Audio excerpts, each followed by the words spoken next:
آپ کسی نے یہ بات آئی نا؟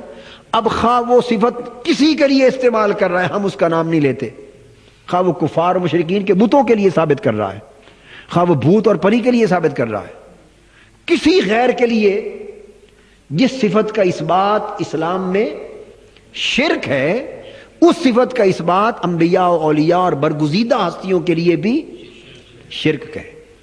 اب یہ درجہ دوسرا ہے کہ بعض احکام اور حقوق انبیاء اولیاء کے لیے ثابت ہیں اور دوسروں کے لیے ثابت نہیں، وہ حرام اور جائز کے درجے میں فرق آئے گا۔ مگر شرک میں امتیاز، شرک میں صرف ایک امتیاز ہے، ایک طرف اللہ کی ذات ہے اور باقی سب ما سوا ہے۔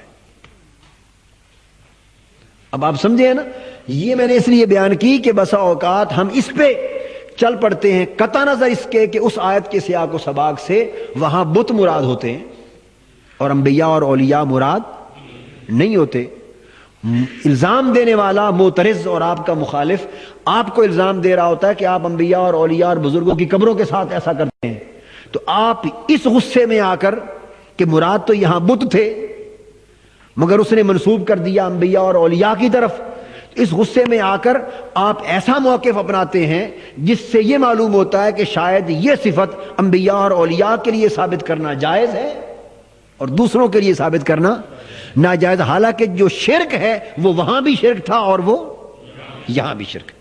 حضور علیہ السلام نے فرمایا کہ پہلی امتیں یہود کی بات کی برباد اور تباہ ہو گئیں کہ انہوں نے اپنے انبیاء اور صلحاء کی قبروں کو سجدہ گاہ بنا لیا، اپنی انبیاء کی قبروں کو مساجد بنایا اور اپنے صلحاء کی قبروں کی طرف سجدہ کیا۔ تو آپ نے دیکھا کہ جو سجدہ بت کے لیے کرنا منع ہے وہی سجدہ، چونکہ شرک اور توحید کے باب میں یہ نقطہ رکھ لیں کہ وہاں فرق کا درجہ صرف ایک ہے، ادھر ذات الہ ہے اور باقی سب ما سوا ہے۔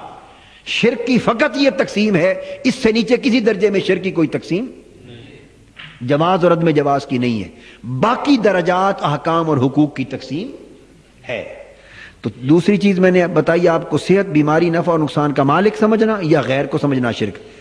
تیسرا ہدایت کی قدرت، ہدایت اور رہنمائی کی قدرت، یعنی اللہ ہدایت، کسی کو ہدایت دینے کا، ہدایت کا مالک اور قادر ہے اس پر،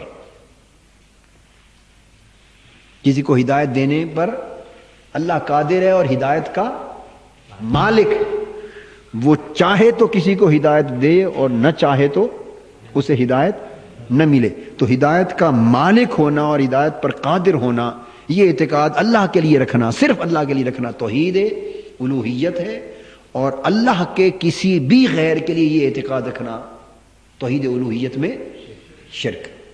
چوتھا اسی طرح رزق کی قدرت، چوتھا وہ پہلا، تیسرا تھا ہدایت، چوتھا رزق۔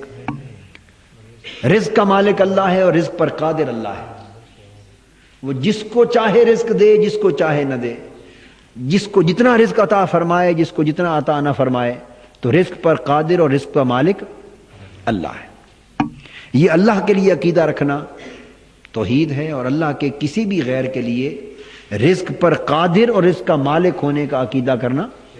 اس لیے آپ نے دیکھا نا حضور علیہ السلام نے فرمایا انما انا قاسم واللہ یؤتی، آپ نے رزق کا تقسیم کنندہ اپنی ذات پاک کو فرمایا، رزق پر قادر اور مالک نہیں فرمایا۔ پانچواں علم غیب، پانچواں علم رکھ لیں، علم، غیب کو آگے لے لیں گے، علم، فقط علم، اور یعنی بالخصوص اختصاص کے ساتھ علم غیب بھی مراد ہے، مگر ایسا علم غیب جو حقیقتاً محیط بالکل ہو، جو حقیقتاً محیط بالکل ہو، نمبر ایک، یا وہ بالذات ہو، نمبر تین وہ، یا وہ علم بالقدرت ہو۔ یہ چیز میں نے بڑی اس طرح آپ کو نکھار کے سمجھا دی ہے، اگر یہ آپ سمجھ گئے تو انشاءاللہ اس مسئلے پہ کبھی پریشانی نہیں۔ ایسا علم انشاءاللہ، علم غیب جو محیط بالکل ہو حقیقتاً، چونکہ کل کا لفظ بھی اضافت کے معنی میں بھی ہوتا ہے اور حقیقت کے معنی میں، اور مجاز بھی، اور محیط بالکل ہو اپنے حقیقی معنی میں، دوسرا وہ علم بالذات ہو، ذاتی ہو، بالذات ہو، بالعطا نہ ہو، عطائی نہ ہو۔ تیسرا علم بالقدرت ہو، یعنی ایسا علم کے ساتھ اس علم، اس جس حال کا علم ہے اس کے نفع نقصان کو بدلنے پر بھی اس علم کے باعث قدرت، علم بالقدرت ہو۔ تو یہ ایسا علم جو ان تین صفتوں سے متصف ہو، ان تین صفتوں کے ساتھ علم، صرف اللہ کے لیے ثابت کرنا توحید ہے اور اللہ کے غیر کے لیے ثابت کرنا شرک۔ یہ پانچ جو تقاضے بنیاد کیے، باقی اور بھی ہو سکتے ہیں مگر وہ انہی کی زمرے میں، انہی کے ذیل میں آ جائیں گے۔ یہ موٹی تقسیم میں نے کر دی۔ یہ توحید الوہیت کے تقاضے قرار پائے۔ کیا